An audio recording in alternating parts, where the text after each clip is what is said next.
भुगतान करो कर्मचारियों का पोर्टल पर नाम दर्ज करो। हरियाणा सरकार मुर्दाबाद मुर्दाबाद मुर्दाबाद। पोर्टल पे नाम हरियाणा सरकार मुर्दाबाद, हरियाणा सरकार मुर्दाबाद। नए साल पर कर्मचारियों ने किया प्रदर्शन, काले बिल्ले बांधकर। आज हमारे साथ भी कर्मचारी खड़े हैं, इनसे बात करेंगे किस लिए। जी प्रधान जी, आज आपने जो प्रदर्शन किया किस लिए? ये जो प्रदर्शन है जो कर्मचारियों की है, जो सैलरी रुकी हुई है और 3 महीनों की सैलरी हो गई कर्मचारियों की, और जो मतलब इनका पोर्टल पे नाम भी शो नहीं कर रहा, तो 3 महीने हो गए और उसके कारण इनकी सैलरी रुकी हुई है। हम यहाँ के डिपार्टमेंट के पास भी जाते हैं और हम चंडीगढ़ भी जाके आए थे। हमारे को ये ही वहाँ आश्वासन मिला था कि 10 दिन के अंदर सभी कर्मचारियों का समाधान हो जाएगा। आज 10 दिन की बजाय 3 महीने हो गए, किसी भी कर्मचारी का कहीं से भी कोई भी समाधान नहीं हुआ। और इतनी नौबत आ गई है कर्मचारियों पे, यहाँ पे आने जाने का कोई किराया नहीं, और घर जो आर्थिक स्थिति भी इतनी कमजोर हो गई है कि घर का गुजारा चलाना भी मुश्किल हो गया है। क्या क्या दिक्कत आई हुई है? ये दिक्कत, ये आने जाने में दिक्कत है। घर का है, मान ले कोई दूध लेता है तो दूध वाला तो पैसे मांगेगा, वो ये नहीं देखेगा इन कर्मचारियों को सैलरी नहीं मिली। और सबसे बड़ी बात तो ये है कि हम किसी को बताते हैं कि हमारी 3 महीने की सैलरी रुकी हुई है हमारे कर्मचारियों की, तो हमारे को ये कहते हैं कि यार तुम सरकारी मेडिकल में काम करते हो तो तुम्हारी नाम तो सैलरी कैसे रुक जाएगी, तो तुम झूठ बोल रहे हो। तो मैं ये बताता हूँ कि चाहे दुकान वाला हो, चाहे दूध वाला हो, चाहे अनाज वाला हो, हमको सब जगह से परेशानी मिलती है। और सब ने हमारे को ये चेतावनी दी, अब तो 10 दिन में हमारा हिसाब कर दोगे तो ठीक है, और नहीं तो हम तुम्हारे राशन भी नहीं देंगे, दूध भी नहीं देंगे। कोई दुकान वाला हमारे को सामान भी देने से इनकार कर देगा। तो जब तक उनकी भी कोई गलती नहीं, उनके पास पैसा नहीं देंगे, पैसा हमारे पास है नहीं, उनको कहाँ से दें हम।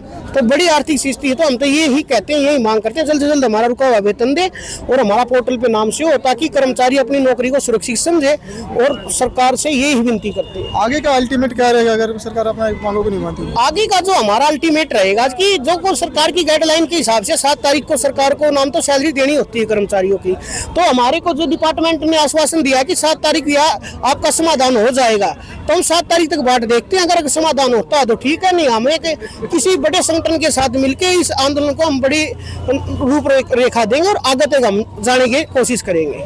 किस किस अधिकारी से मिले हो आप? ये हमने जो यहाँ के जो हमारे सीएमओ साहब है उससे भी मिले, हमारे पीएमओ साहब को भी इससे मिले हैं। तो और यहाँ के जो हमारे एमपी साहब हैं चौधरी धर्मवीर सिंह हैं, तो उससे जो हमारे धर्मवीर जी हैं उनसे भी दाग जी एमपी जी से भी मिले हैं। उन्होंने यही कहा है हमारे को जल्द से जल्द तुम्हारा समाधान हो जाएगा। उसके बाद हमारे जो बुआनी खेड़ा से कपूर वाल्मीकि जी हमारे विधायक है बुआनी खेड़ा से, उनसे भी मिले थे, उनको भी हमने अपना ज्ञापन दिया था। उन्होंने भी हमारे को ये आश्वासन दिया था कि मैं आपकी मांग सीएम साहब तक पहुंचाऊंगा। तो उन बातों को भी लगभग 2-2.5 महीने के आसपास हो गया था, अब तक हमारा कोई समाधान नहीं हुआ है।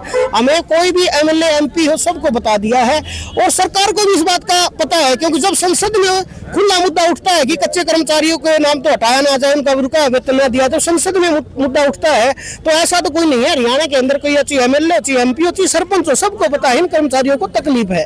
तो हम ये नहीं कह सकते कि हमारा सीएम ये कह दे कि मेरे संज्ञान में नहीं है। जब बात संसद में जब बताई जाती है कि उन कर्मचारियों का भी रुका वेतन दो और किसी कर्मचारी को ना हटाया जाए, तो ये बात तो कुछ है नहीं कि हमारी कोई बात किसी से छुपी हुई है, सबको पता है जी हमारी बात। हमारे साथ और भी अधिकारी है, इनसे बात करेंगे। जी क्या नाम है और क्या दिक्कत है? मैं अंकुर नाम है और मैं हेल्थ डिपार्टमेंट में हूँ। तो मुझे सरकार से ये समझ नहीं आ रहा कि हमने सरकार को किस लिए बनाया, हमारा फ्यूचर ख़राब करने के लिए बनाया या हमारा फ्यूचर बनाने के लिए बनाया। सरकार को हम बना रहे हैं, वोट दे रहे हैं, सारे काम कर रहे हैं, ठीक है। उसके बाद भी सरकार एक 70,000 रुपये का कर्मचारी होता है जो उससे काम लेती है, वो काम हम 15,000 में करके दे रहे हैं सरकार को। उसके बाद भी हमें सरकार हटा रही है, हमारा 3-3, 4-4 महीने तक वेतन नहीं आ रहा है। ऊपर से अधिकारी जो बैठे हैं उनका 1-1, 1.5 लाख रुपए सैलरी होती है उनकी। एक दिन अगर सैलरी लेट हो जाती है तो पूरे प्रशासन को, पूरी सरकार को पसीना आ जाता है, ठीक है। लेकिन हम कर्मचारी जो 15,000 रुपये में अपना काम कर रहे हैं, अपना घर खर्चा चला रहे हैं और हमारा 3-3 महीने तक वेतन रोक के रख रखा है, तो क्या हमारे घर में कोई फैक्ट्रियाँ थोड़ी चली हुई हैं? यहाँ तक कि हमारे BPL राशन कार्ड भी काट दिए जिसमें हमें राशन मिलना बंद हो गया है। तो कहाँ से खर्चा चलाएंगे? 3 महीने अगर एक भी अधिकारी के 3 महीने की तनख्वाह ना दे के देखो, तुम पता चल जाएगा हर डिपार्टमेंट को ताला लग जाएगा, हर डिपार्टमेंट को। तो हम 15,000 वाले कर्मचारी कहाँ से लेके आएंगे? खाना पीना, घर परिवार कैसे चलाएंगे? बच्चे, पढ़ाई, आना जाना, रिश्तेदारी, बहन बेटियाँ, सब कुछ होता है हमारे कुछ नहीं है क्या? हम इंसान नहीं है क्या? ये सरकार क्या चाहती है कच्चे कर्मचारियों से? हमारे साथ कुछ महिला भी हैं, उनसे भी बात करेंगे। जी बहन जी, क्या दिक्कत आई है, क्या प्रॉब्लम आई है तनख्वाह? भैया दिक्कत यही है कि हमारी 3 महीने से सैलरी नहीं आ रही है, घर खर्चा चलाना बहुत मुश्किल हो रहा है, स्कूल वाले फीस मांग रहे हैं, कहाँ से बच्चों की फीस भरे हम, हमारा खर्चा चलना बहुत मुश्किल हो रहा है भैया।